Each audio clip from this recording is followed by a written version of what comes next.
Hi friends, ഇന്ന് നമ്മൾ ഉണ്ടാക്കാൻ പോകുന്നത് വളരെ സ്പൈസിയും ടേസ്റ്റിയുമായിട്ടുള്ള പൊട്ടാറ്റോ ചിപ്സാണ്. അപ്പോൾ തുടങ്ങിയാലോ?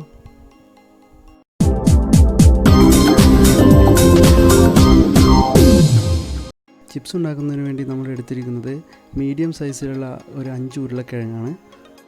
ആദ്യമായി നമുക്ക് ഉരുളക്കിഴങ്ങിൻ്റെ തൊലി വൃത്തിയായി കളയാം. തൊലി കളഞ്ഞ് വൃത്തിയാക്കിയ ഉരുളക്കിഴങ്ങ് വെള്ളത്തിലിട്ട് വെക്കുക, അല്ലെങ്കിൽ അതിൻ്റെ നിറം മാറി കറുത്ത നിറമായി പോകും. അതുകൊണ്ട് തൊലി കളഞ്ഞ ഉടനെ വെള്ളത്തിലിട്ട് വെക്കാൻ പ്രത്യേകം ശ്രദ്ധിക്കുക.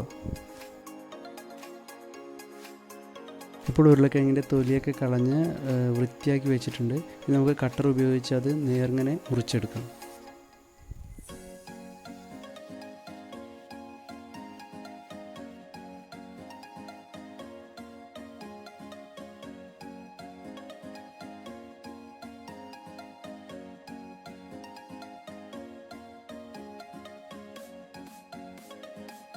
അങ്ങനെ ഉരുളക്കിഴങ്ങൊക്കെ വളരെ നേർങ്ങനെ മുറിച്ച് റെഡിയായിട്ടുണ്ട്. അടുത്തതായി നമുക്ക് ചിപ്സിന് സ്പൈസി ഫ്ലേവർ നൽകുന്ന മസാല പ്രിപ്പയർ ചെയ്യാം. അതിനെ ആദ്യമായി ഒരു തക്കാളി ചെറുതായി മുറിച്ചത്, 4 അല്ലി വെളുത്തുള്ളി, ഒരു ചെറിയ കഷ്ണം ഇഞ്ചി,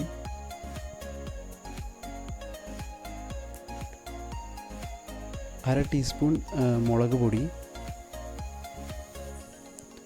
1 ടീസ്പൂൺ പഞ്ചസാര,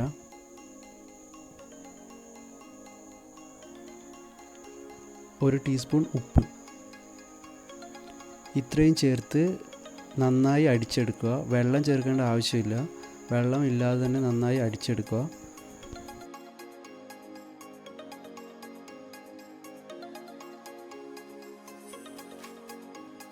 ഈ മസാലയാണ് നമ്മുടെ ചിപ്സിന് ടൊമാറ്റോയുടെയും ചില്ലിയുടെയും നല്ലൊരു ഫ്ലേവർ കൊടുക്കുന്നത്.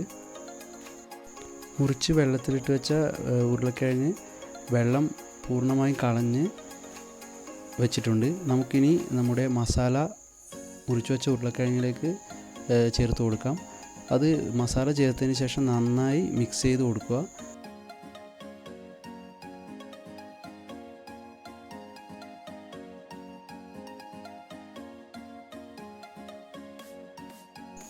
മസാല മിക്സ് ചെയ്ത് വെച്ച പൊട്ടാറ്റോ ഒരു അരമണിക്കൂർ 3/4 മണിക്കൂർ നേരം ഫ്രിഡ്ജിലോ പുറത്തോ വയ്ക്കുക. ഇനി നമുക്കൊരു കോട്ടൺ തുണി ഉപയോഗിച്ച് മസാല മിക്സ് ചെയ്ത് വെച്ചിരിക്കുന്ന ഉരുളക്കിഴങ്ങിൻ്റെ വെള്ളം പൂർണ്ണമായും ഒപ്പിയെടുക്കാം.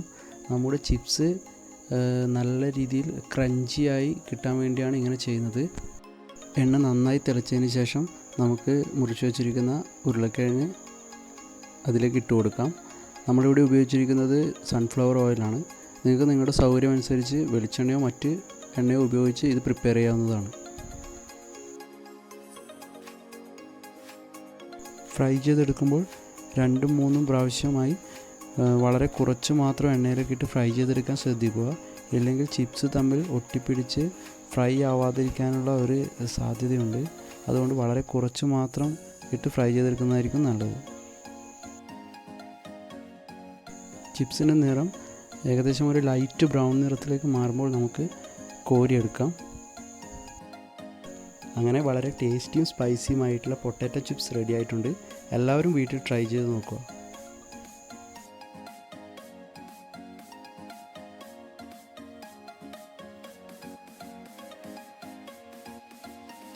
വീഡിയോ ഇഷ്ടമായാൽ എല്ലാവരും ചാനൽ സബ്സ്ക്രൈബ് ചെയ്യുക. കൂടുതൽ നോട്ടിഫിക്കേഷൻ വേണ്ടി ബെൽ ഐക്കൺ പ്രസ് ചെയ്യുക.